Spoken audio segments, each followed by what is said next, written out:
Bugun mamlakatimiz geologiya sohasi tubdan yangilanyapti desak mubolag'a bo'lmaydi. Respublikamizning yer osti boyliklarini izlab topish, ularni ilmiy asosda baholash va sanoatga joriy etish yo'lida juda katta ishlar amalga oshirilib, zamonaviy texnologiyalar hamda yuqori malakali mutaxassislar ishtirokida yangi konlar aniqlanmoqda. Ushbu jarayonlarda esa O'zbek geologiya qidiruv aksiyadorlik jamiyatining hissasi katta. Kunigacha ommaviy axborot vositalari vakillari jamiyatning Hisor markaziy geologiya qidiruv ekspeditsiyasi tomonidan amalga oshirilayotgan ishlar bilan tanishdi. Dastlabki reportajimiz shu haqda.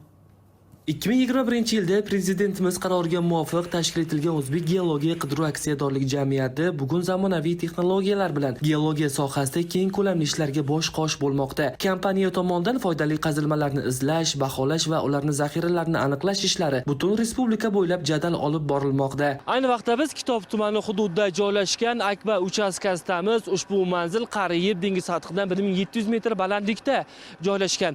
Reja asosida esa zamonaviy texnikalar bilan ushbu burg'ulash ishlari kuniga 40-50 metrgacha bo'lishi mumkin. Hisor markaziy geologiya qidiruv ekspeditsiyasi Qashqadaryo, Surxondaryo va Samarqand viloyatlarida faoliyat yuritib, qimmatbaho metallar, rangli va noyob elementlar bo'yicha qidiruv ishlarini olib bormoqda. Ekspeditsiya qiyin tog' toshli hududlarda murakkab geologik tadqiqotlarni muvaffaqiyatli amalga oshirib kelmoqda. O'zbek geologiya qidiruv aksiyadorlik jamiyati Hisor markaziy geologiya qidiruv ekspeditsiyasi, Surxondaryo dala ekspeditsiyasi hozirgi kunda Surxondaryoda 20 ta loyiha bo'yicha geologiya qidiruv ishlari olib bormoqda.